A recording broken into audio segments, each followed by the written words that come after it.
In due time, in due season, when it's ready, when it's time for you, whatever it is, financially, socially, personally, economically, whatever the time, when it's time, your harvest will come. Yeah, I think you need to deploy some patience. That's all. I'm sure you have plenty of ambitions. I'm sure you have things you want to prove to yourself and to others. We all do. But patience is the absolute secret sauce to all of this. I was able to tolerate external uncertainty. I was able to tolerate lack of external evidence because I gave myself the certainty. I knew I was going to make it. I didn't need the external validation. My own internal certainty was enough. And when people say to me, like, what's the one piece of advice you give to an aspiring creator? And, patience. Like, patience above because, like, if you're not willing to give up, if you're willing to stick with it forever, you will find success or you'll die trying. Sometimes I try to play God and I'm like, well, I know best and it needs to work out this way, and if it doesn't work out this way, then it's wrong. No, I firmly believe when you surrender to the timing of your life, magic unfolds, magic happens. I used to think it was patience because every 22-year-old wants it tomorrow. Every 40-year-old wants it tomorrow. We just lack patience. People lose because they think it's going to happen fast when life is long. It's easy to feel like we're stuck in patterns or that the circumstances around us control our future. But the truth is, the power lies in the decisions that we make every single day. Making decisions isn't always easy. It requires discipline, patience, and stepping out of our comfort zones. It means choosing to do the right thing, even when it feels easier to give up. In due season, in due time. And part of this is to develop the patience so that when it's time, it will come. But you cannot be impatient. Patience is part of the game here. You've got to plant and wait and exercise patience. And then when it comes time, you give it nourishment and you give it care and you give it protection, and then you got to wait some more and you got to wait some more and you got to wait some more. If you make the effort to sit down and design a new life, and you make it the most important thing, and you spend time every day feeding it like a gardener feeds a seed, you will produce fruit. But most people stop because they look for the results in their world after a small amount of effort. And when they don't see those results, they immediately discount its possibility. And yet, right on the other side of that is the potential still existing. The truth of the matter is, some of the stuff you want, you're not ready for. Maybe you need a little bit more time to work on your patience. Maybe you need a little more time to develop your character.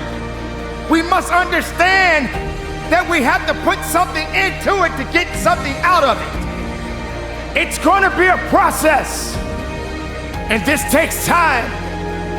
And you must be willing to have the patience to get to the next level in your life. Nelson Mandela said, "There is no passion to be found playing small and settling for a life that's less than the one you're capable of living." Anything you could think of, if you could actually think of it, it means you can do it, right? Does that make sense? So if it pops up in your brain, it means that you have the ability to do it. Why? Because the brain would never think of something that it could not do. So don't be afraid to go outside the box. Don't be afraid to think outside the box. Don't be afraid to dream big. One of the tricky things I think with people is they haven't ever stopped to think about what they want because they think they can't have it. And so to think about what they want is too painful. What people think about you and the possibilities for your dream is none of your business. They have no imagination, ladies and gentlemen. They're living out of the past, out of their memory. Their attitude is it can't be done because they haven't seen it. Let's say you wanted to start a podcast in the past and you did 3 episodes and then you fell off.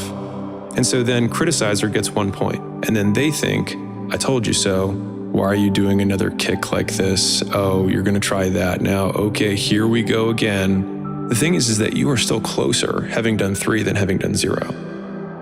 But you don't get it, Gary. I've lost my whole life. And just because you've been losing doesn't mean you can't win.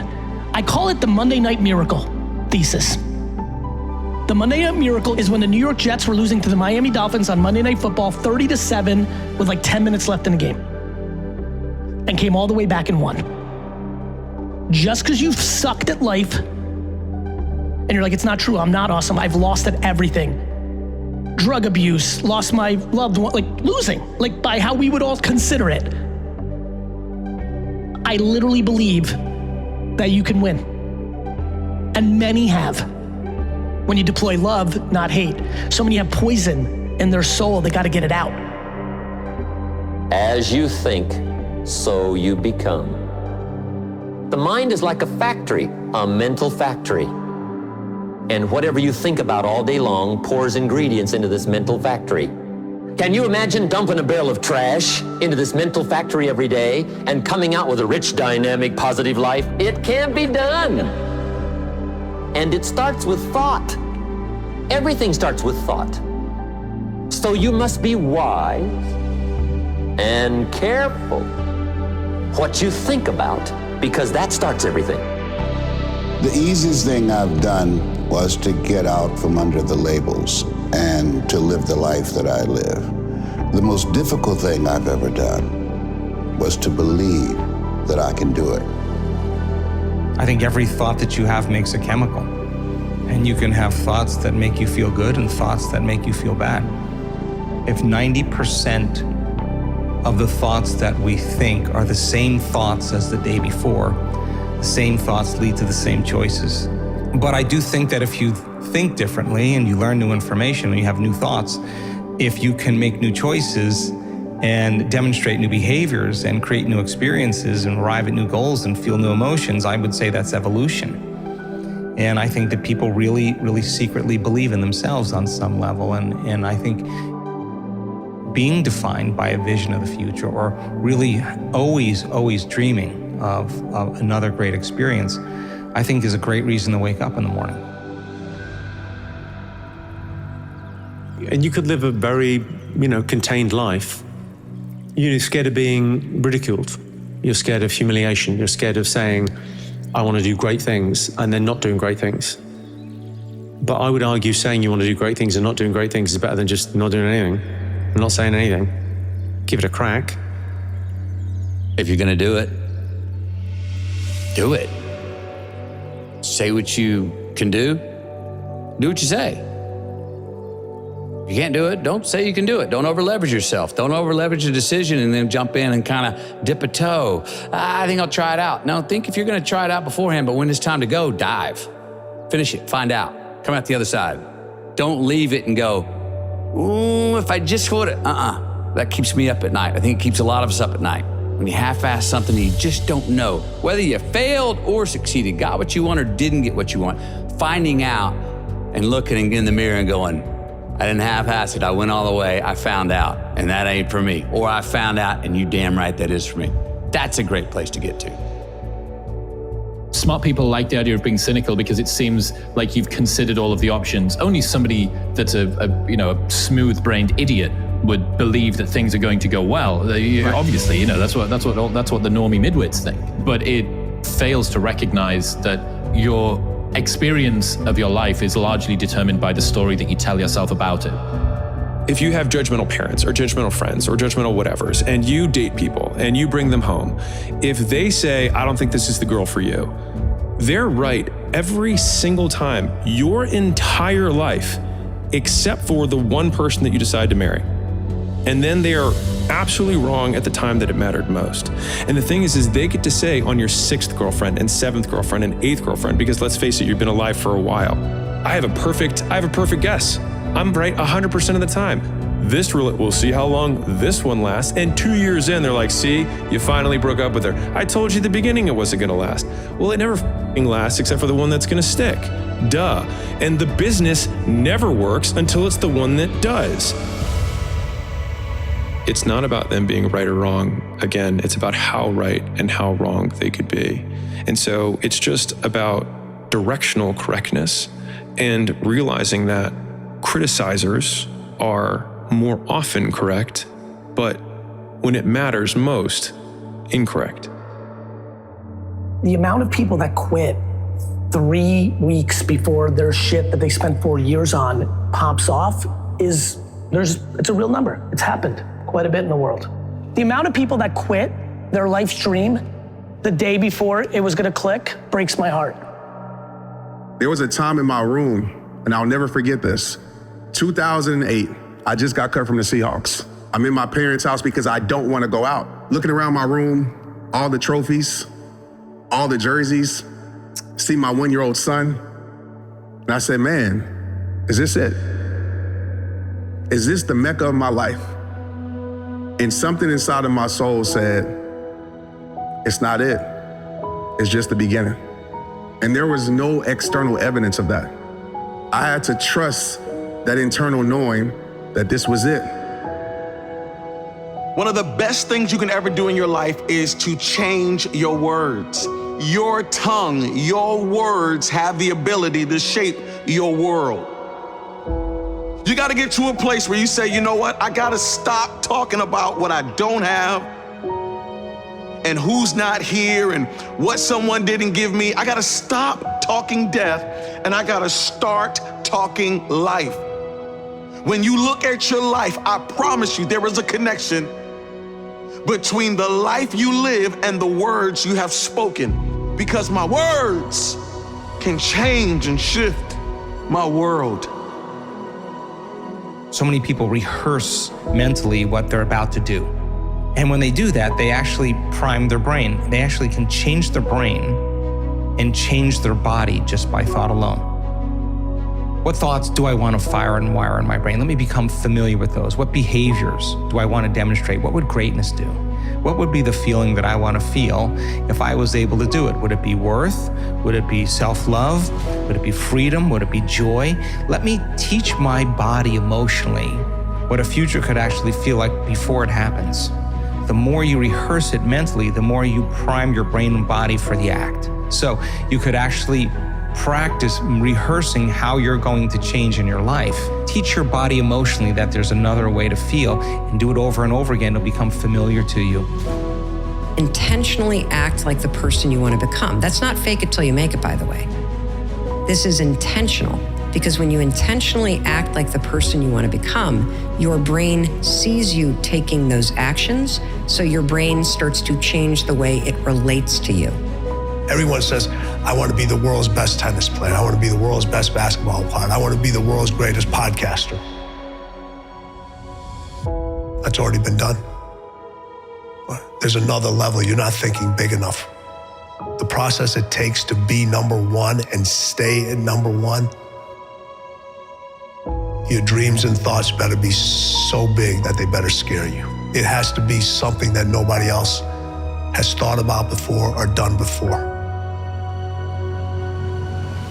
What success looks like for any individual person is going to be different. Unfortunately, you can't take somebody else's purpose or success. You can't wear it as a suit. It's a bad idea, right? Because it's going to not fit. If something doesn't fit, eventually it's going to hurt wearing it. If you're not careful with how you design what it is that you chase after, you can spend your entire life realizing that you climbed a very, very long ladder that was leaning up against the wrong wall. I truly think that the thing that I've suffered from the most in my life, as I look at Kobe and, you know, all these pictures of these great people, you know, dude, I just thought too small. True desire in the heart, that itch that you have, that thing that you want to do to help others and to grow and to make money, that desire, that itch, that's God's proof to you, sent beforehand already to indicate that it's yours. You know, you only get one ride around this thing. You know, think big. No matter what you are going through in life, how sad you are, how much pain you're feeling, the trauma that you're going through, you are strong enough to see another day. And it's not about being 100% every single day. It's about just showing up. That's what I do. no matter what the odds, no matter how I'm feeling, I show up every single day. And by showing up every single day and doing what I do, I believe it gives me more than happiness. I think about the people that I really admire are people who work for years and years on things. And I just think about what it must be like to be in the wilderness that long, to just show up every single day and work on a thing and not get any recognition or appreciation for that thing, to not know if you're heading in the right direction or not, the kind of character and determination that that takes. And so, you know, you just do the thing. If people like it at the end, that's great. I believed with every fiber of my being that I was going to become this massive successful artist. The outcome was non-negotiable. It was inevitable. And when something's inevitable, the choices aren't choices. They're just, I was living in the process. It was the identity alignment. It was, this is who I'm becoming, and this is what that person does. Yeah, if you tell somebody, hey, in 6 months, you guaranteed are gonna have the best physique of your life, you're just gonna do the things every day that are required to get to that point. What is it that you can do today to get closer to the fulfillment of that future? Every single day, I'm beating on my craft. Every single day, I'm looking to become more than I was yesterday. And so you may be average, you may be ordinary, but you have the opportunity every single day to make extraordinary decisions. None of us are gonna be 100% every single day. Life is always gonna challenge us. Life is gonna always come after us. But life is a beautiful gift, and we all got to live it every single day. When I go to bed at night, if I took steps forward, and it comes in many different forms. It could be, I built relationships today. So I built on my mental stability today. I've grown to open my scope at what productivity is. But I know if I'm taking steps forward, that I'm making myself proud. It's easy for me to fall asleep at night, and it's easy for me to get up in the morning and try to do it again. The days when it's easy to write, or the days when it's easy to work out, or the days when you feel good, everybody has those days. And yes, you still need to show up on those days, but that's not really creating any separation between you and everybody else who's showing up when they feel good. The days that create the separation are the hard days. And so in a sense, I almost feel like the bad days are more important than the good days, because if you can find a way to show up on the bad days, even if it's less than what you ultimately hope to do, but you just figured out a way to not throw up a 0 that day, continuing to show up and do whatever your thing is, whatever your craft is, that counts for a lot in the long run. You gotta put the work in. Don't get tired. You gotta show up, and you always gotta show up. You gotta be there, and you do that. You show up. You do all the stuff. Every day you go, what can I do? What can I do? What can I do? It just becomes part of your life. It's brushing your teeth. It's like, oh yeah, I guess brushing your teeth, someone at one point told me I had to do that. But now I do it every day, so I don't think about it. I've watched so many great athletes, a lot of great athletes in my neighborhood, in my high school. Probably more athletic than you, probably. Way more, better, more coordinated. Jump higher. Everything. I've watched it, and I've watched a lot of great athletes not get opportunities or not have the right mentor. I got lucky because I had so many great mentors, and it started from a coaching standpoint. Gary Adams was my high school assistant coach, who was the first person to take me and say, hey, do you want to be great? Before I knew what great was, he was like, do you want to be great? And I was like, yeah. He was like, well, I need you to show up every day. I remember. You're like, I just want to play. I want to hang out with friends. I want to hang out. He was like, hey, I'm going to come and pick you up. I'm going to hit the horn one time. You better come out. You better be ready. If you're late one day, I ain't never coming back. If you want to be great, this is what you do. It's the act of showing up consistently that builds your capacity to do something, that fosters the skill development and growth that you want. And so showing up, even if it's just in a small way, is the way that you actually create the opportunity to do something. I think that in real life, a lot of the time, consistency is actually being flexible. It's being adaptable. If you don't have enough energy, you do the easy version. If you don't have enough time, you do the short version. You find a way to not throw up a 0 that day. You find a way to show up, even if it's not ideal. So you want to be a YouTuber? Post a video. And an ordinary person or don't have ordinary, like extraordinary abilities, just get started and start, each week you kind of commit to a little bit more. And then after 10 years, New York Times bestseller book, huge shows, things like that, but it's getting going. The things that are the hardest for us are also on the other side of that, the things we're most proud of. We're never not proud of ourselves when we do something hard for ourselves. I'm showing up. And so for everyone out there, whether you're doing YouTube, whether it's religion, whether it's sports, whether it's a business, like how are you showing up? If me and you are on the treadmill, two things are gonna happen. Either you're going to get off first, or I'm gonna die trying to beat you. I heard a little kid call me last week. He said, E.T., thanks, bro. I got up today at 5 o'clock in the morning and I'm practicing my soccer game. He said, but guess what? That's not what's important. He said, I'm not on the team, Eric.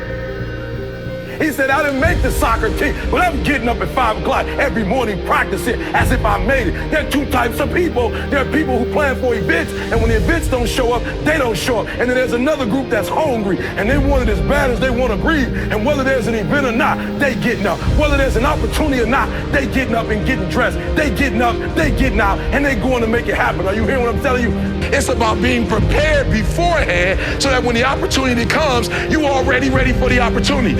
It's not playing Call of Duty and putting the phone by you, waiting for somebody to pick up the phone and call you. That's not what it's about. Preparation. We're getting prepared just in case the opportunity comes. It's working in the off season. It's doing what you got to do in the off season. So when the regular season comes, you're ready. You heard me say it before.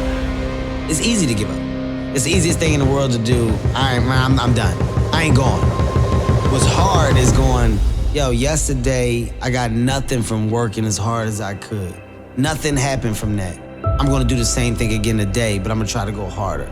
That's the hardest thing in the world. 90% of success in life is showing up. If you don't show up, you're not swinging at the plate. So there's no chance. So definitely show up. Some of you will never be, you'll never have, you'll never do, because you sitting around waiting on a phone call, because you sitting around waiting for somebody to give you an opportunity. It's a big moment because you got to get out of the bleachers, you got to get on the playing field. You got to show up every day, because if you're going to believe in that possibility, you got to believe in yourself. And your belief in yourself must be earned, right? You got to show up. Do you know what separates those who achieve their dreams from those who don't? It's not always talent. It's not always time, and it's not luck. It's resilience, persistence, and the courage to keep showing up. What they all have in common is not a perfect journey, but an ability to keep showing up. Keep showing up, kid. Keep showing up to the world. Every day that you keep showing up, you're sending a message to life saying, I'm here to stay. I'm here to fight. I'm here to win. I don't care how good a person you are. I don't care how spiritual or religious you are. I don't care how smart you are, how rich you think you are. Every human being is going to go through extreme stress multiple times in their life. Everyone gets called on the journey. Most people try to resist it, but that journey, that's what the call is. It's a call to grow. So I'm big on change your story, change your life. And I'm big on understanding the narrative of where you are in the story of your life, because if you understand where you are, it gives context, it gives meaning. I love human beings, I hate suffering, and I love to see when somebody awakens to who they are. And we all are so much more than we ever perceive ourselves to be, but many times you don't discover that until you have to. I like to try and show people how to do it so they have to wait till life hits them. Anything you can imagine, we're all going to go through extreme stress in our lives, but how do you use stress or does stress use you? I see it as a blessing. I always try to help people say, how can you turn your worst day into your best day? That's when life is really magical. But you don't experience life. You experience the life you focus on. If you don't control your focus, you react. Is this the end or the beginning? Is this person dissing me? Are they challenging me? Are they coaching me? Are they loving me? And whatever meaning you give it produces emotion. And out of that emotion, you make the third decision, what am I gonna do? I hate suffering. I have suffered myself, and so I hate to see anybody suffer. And so unbelievably driven to end suffering where I can, to help anyone do that, whether it be hunger or emotional hunger or depression or sadness or relationship. Or when you get to the point where your old strategy doesn't work enough and you have enough pain, you will search for something new. Change is never a matter of ability. It's always a matter of strong enough reasons, of motive.